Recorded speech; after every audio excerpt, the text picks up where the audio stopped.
Hi folks, so I'm out of the city, about an hour and a half drive away at this, I don't want to call it lodge or something or other. Slept just for the night and be heading back now in a few hours back to the city. I just really wanted to share with you the view of this lovely dam, and I also wanted to try and capture the stillness and the peacefulness of the place. But as you can hear, there is an aeroplane flying over. I'm not sure if you can hear it, but it's there. And so we'll wait for it to pass, and then the sort of peacefulness will return, if you will. It's it's really just amazing how much noise man makes, and machinery makes. Especially in the city that I'm from. Wow. There's planes flying over constantly over my house. I've maybe mentioned this before, but constantly, every 2 to 3 minutes there's another aeroplane. And I don't live next door to an airport. I mean, the airport is about a 25-minute drive or something. Anyways, folks, I wanted to talk, I don't know, but for myself, dreams, at night, some nights I dream really very heavy, and I'm like disorientated when I wake up in the morning, Ow, like hectic. Dreams within dreams, like weird. Even this morning I was dreaming, and then I sort of was lucid dreaming, and then I was lucid dreaming in the dream, and it was just like too much, It's just sometimes it feels too far out, And so it takes me a while to sort of ground myself in the morning when I land back, sort of in my bed or wherever it is. It takes me a while. Recall where I am, then the narrative starts, and this reality starts up, and the memories kick in, and whatever it is, and all the subconscious things that happen. Like you roughly what day of the week it is. Roughly where you are. Roughly your age. All these things sort of boot up again after you come back from the dream world or the sleep world, in a way. I always find that fascinating to observe while it's kind of happening.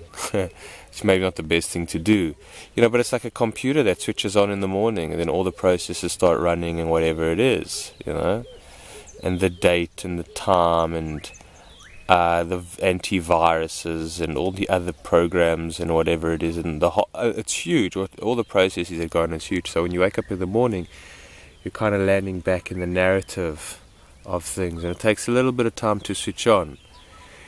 Folks, I was dating a girl many years ago, and whenever I'd come home late or she'd fall asleep, even not if I came home late, and I'd walk into our apartment, and every time I walked in and then I woke her up, just by coming in or whatever, walking into the room, she'd wake up and she'd be startled. She'd get such a fright. She'd be like, no. Look, she did come from a war-torn country. She came from the Congo. She grew up with it in a time of war, and sometimes had to sleep in the bathtub because of bullets flying over and all horrible stories. But that could be one of the things. But when I walked into the house, into the apartment, and she would see me, maybe it was like 10:30 at night, and she'd just fallen asleep maybe an hour ago, she'd feel very disorientated and very scared, and it would take her a while to actually realize. I'd say, "It's me, honey, it's me," and then she'd kind of, okay, cool, settle down. But every single time I walked into the house, she was just like, disorientated and anxious and whatever it is. Anyways, folks, I also wanted to talk about, this is just very brief, because I just really wanted to share with you the energy of this place and the spaciousness of it. And I know from my general recordings, which are simply in my room, which doesn't, promise very much. Anyways, the thing that I wanted to talk about was, so I was in my room last night, in this lodge room, and there's a TV in the room. And now for myself, I haven't switched on a TV in I don't know how many years. With intentions of watching it, right? And so there was a TV in the room, one of these big screen TVs, and I switched it on, and so I was going through the channels, and I don't know how people do TV, hey. Firstly, I just wanted to say quickly that what I do, and this is only for myself, I don't know, might be useful to others, not to become sort of neurotic about it or whatever, but like one of the things I do with my laptop or my PC is I have this sort of graphics controller where I basically turn down the color to sort of just black and white, if I can. Or I have this other program called Flux, which just sort of takes off a lot of the color and a lot of the intensity, a lot of the brightness, and a lot of the contrast, for different reasons. But I mean, I'm more comfortable with it, especially at night. I don't mind watching a movie in black and white. I've been doing it for years now. Even videos that I watch on YouTube, it's all black and white, or grayscale, or something like that, if I can. I mean, if the computer offers that. But 9 out of 10 times, that's what I do. And it's just because my brain don't have to be over-processing stuff, you know, all the different colors. Because, you know, folks, now we're living in a world where, you know, I'm saying just even on YouTube, even if you, okay, not if you're watching a podcast, fine. But if you're watching a lot of videos and, you know, just there's so much imagery, so many colors, so much your brain has to process that. For myself, I feel sick, like I feel overwhelmed by it, you know. And so I've just learned to sort of, you know, I don't know, not to overstimulate myself. So that was one thing. So last night I switched on the TV and the colors was just like, I couldn't handle it. It made me feel nauseous. You know, just so many colors and all these adverts and the flicker rate, whatever it's called. Like literally they're showing a picture with adverts or trailers or, you know, TV shows that are coming up. It's like, I would say three pictures every second, like boom, boom, boom, you know? Or like when they show the sports, especially with the sports, you know, it's like hectic, folks. It's like, I don't know how people do it. And I mean, the screen was big, but it's your average size screen. It's big for me, but for people it's just an average. So people even go bigger than that, which is just like wild. Absolutely wild. I don't know how, I actually don't know. I just think your brain's just being fried, just turned into goop or something, you know? Whatever, that's just how I see it. There's no ways. I mean, I'm sure many of you folk out there have big screen TVs and you watch, you know, I don't know what you watch, but I don't know how you do it, man. Maybe I'm just too sensitive. But anyways, so I could go through every single channel and talk about what was on every single channel and how sort of frustrating and disturbing it was and how petty it was and how time wasting it was. But there are two channels in particular. Can you see all these bubbles here, folks? Must be fish, obviously fish underneath here.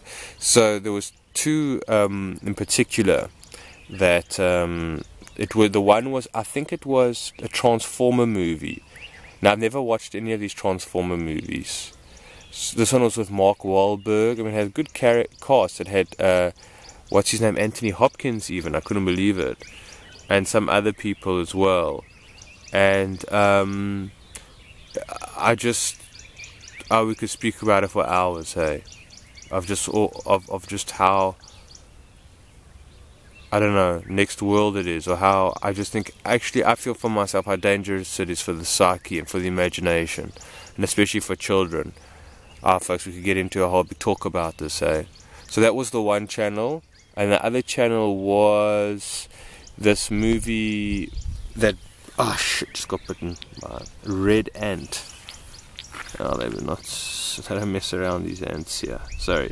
So the other one was a movie by Baz Luhrmann. Okay, you know the guy who did the Romeo and Juliet, and he's done some other, The Fifth Element, those are movies I really enjoyed.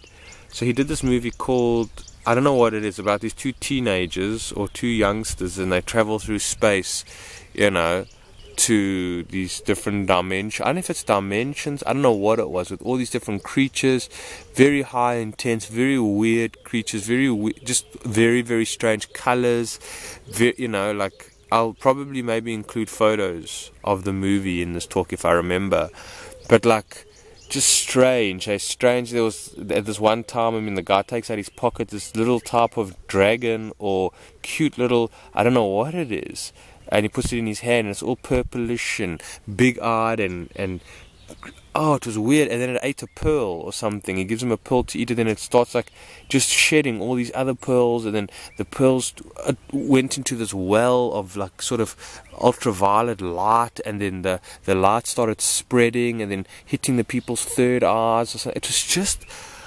oh my goodness me, it was trippy, folks, absolutely trippy. But for myself, it was disturbing.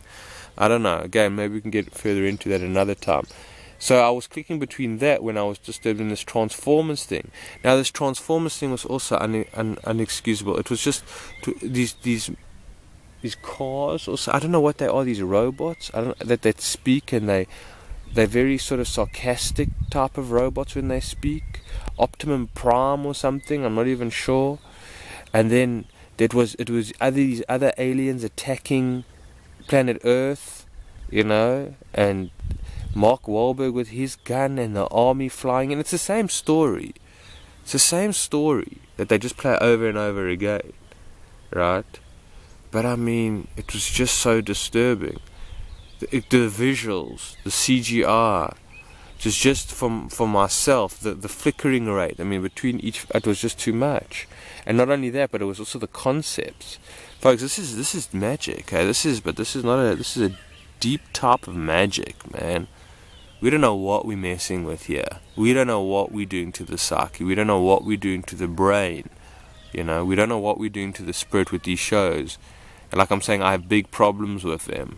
Big problems. And especially for the young-minded kids of today, for the children of today that are watching this stuff on HD, in their darkened rooms, or even on their iPhones, or even whatever it is under their bed covers while their parents don't know, or something or other.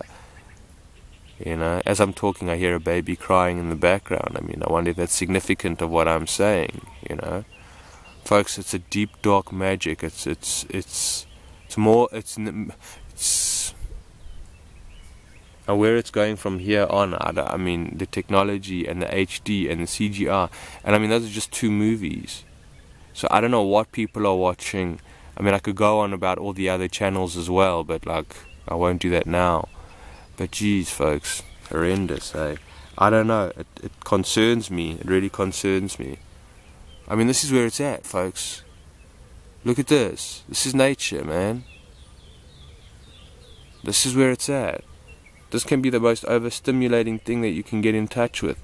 This can be, transform you in ways that you don't know how. It can teach you about yourself.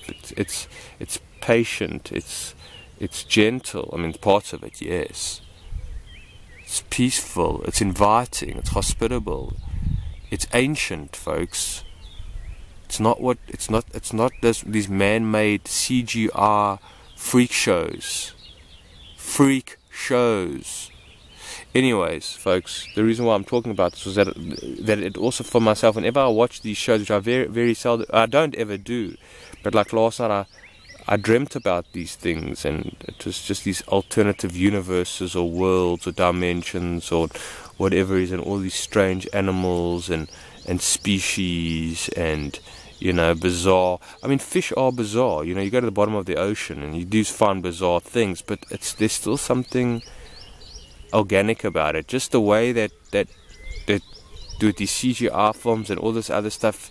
I mean, from what I feel, I mean, maybe it's going on other dimensions, but what's local to this world and this dimension, and to planet Earth and Gaia, like I'm saying, all seems to be, even the spiders and the weird things, they still seem, but like, I mean, I don't know what I'm saying, but I mean, I know what I'm saying, but I'm just saying some things are just, I don't know. So what? Okay, never mind that. But just weird creatures, weird, I don't know. And so, I could do a whole nother talk on that. But let me just say, my point is that, like, so I had these dreams, I mean, obviously from watching this stuff. And they're intense, folks, and what I'm saying is that I don't know if it's healthy. I just don't know if it's healthy. If it goes into the psyche, it goes into the imagination, who knows what happens, eh? When it goes into your subconscious, and then you dream of it, and who knows what's happening. Who knows what's going on, folks, with it all. And not to be negative about it, I'm just saying, hey, I don't know, take it in stride and see what See what works for you, hey? Keep in touch, you know what I'm saying, with reality. For sure, so important. Keep in touch with nature. Alright, folks. We'll chat soon. Take care.